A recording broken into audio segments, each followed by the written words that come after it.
Hello बच्चों, देखिए यहाँ पे क्वेश्चन दिया गया है। क्वेश्चन आपसे बोल रहा है the density rho versus temperature T graph of an ideal gas undergoing a process A B is shown in figure choose the incorrect option. आपको बताना है इनकरेक्ट ऑप्शन क्या होगा। अब देखो यहाँ पे बात करता हूँ कि ए टू बी अगर मैं देखता हूँ तो टेम्परेचर कांस्टेंट है। ए टू बी मेरे पास क्या टेम्परेचर कांस्टेंट है। और जब टेम्परेचर कांस्टेंट होगा तो मैं क्या लिख सकता हूँ, टेम्परेचर कांस्टेंट स्टेट ए से स्टेट बी पे आया तो पी ए भी ए इक्वल टू पी भी पी बी।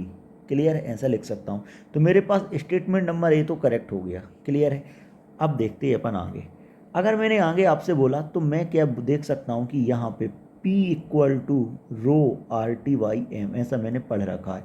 अगर मेरे पास टेम्परेचर कांस्टेंट है, टेम्परेचर मेरे पास क्या है कांस्टेंट, चलेगा।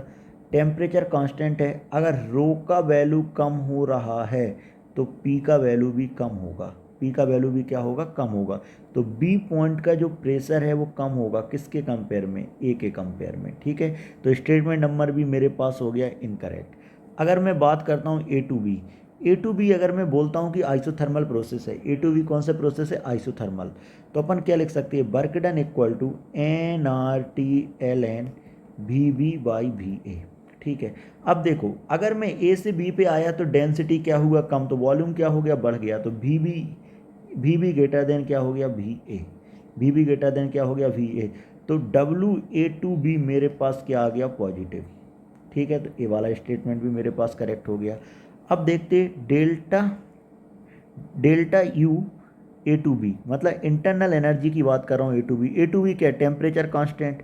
और जब टेम्परेचर कांस्टेंट है तो U A to B equal to F by two N R T V minus T A.